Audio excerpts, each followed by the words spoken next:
Aloha, this is Dr. George Cromack with RenewYourself.net.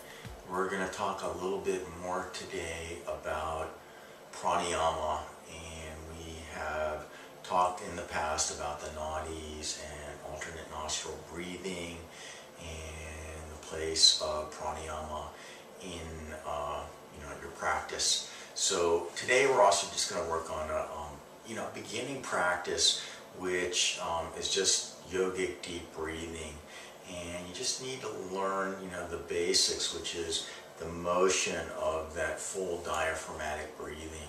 So basically you're going to squeeze at the end to get as much of that old stagnant air out, and obviously open up your lungs to take in as much air and prana. And so once you're empty, that would be almost like, if you can imagine pouring fluid and it filling a container. You're going to have, if you had your hand on your stomach, you'll feel a slight relaxation and expansion, and then the air will come up into the middle lungs and then up into the upper lungs.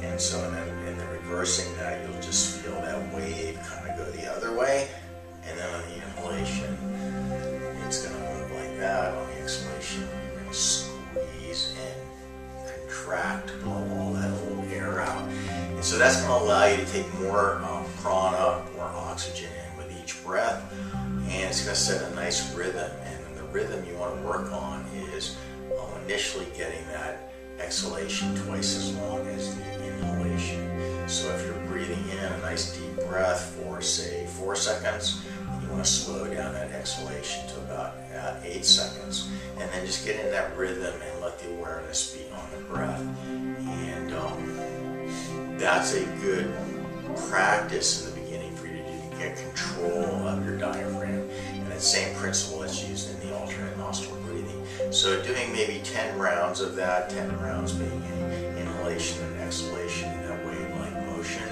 and then working on 10 rounds of alternate nostril breathing that we covered before.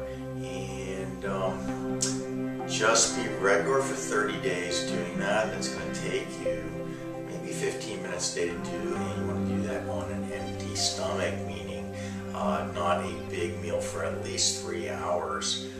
Preferably, before your next meal, like it's good to do it before dinner or before you eat in the morning for breakfast, or maybe even before lunch, but not like an hour after a big meal. So doing that regularly for about 30 days, I think you'll notice a big difference in just your calmness and your energy level and general health. That's Dr. George Cromack here at RenewYourself.net, and you can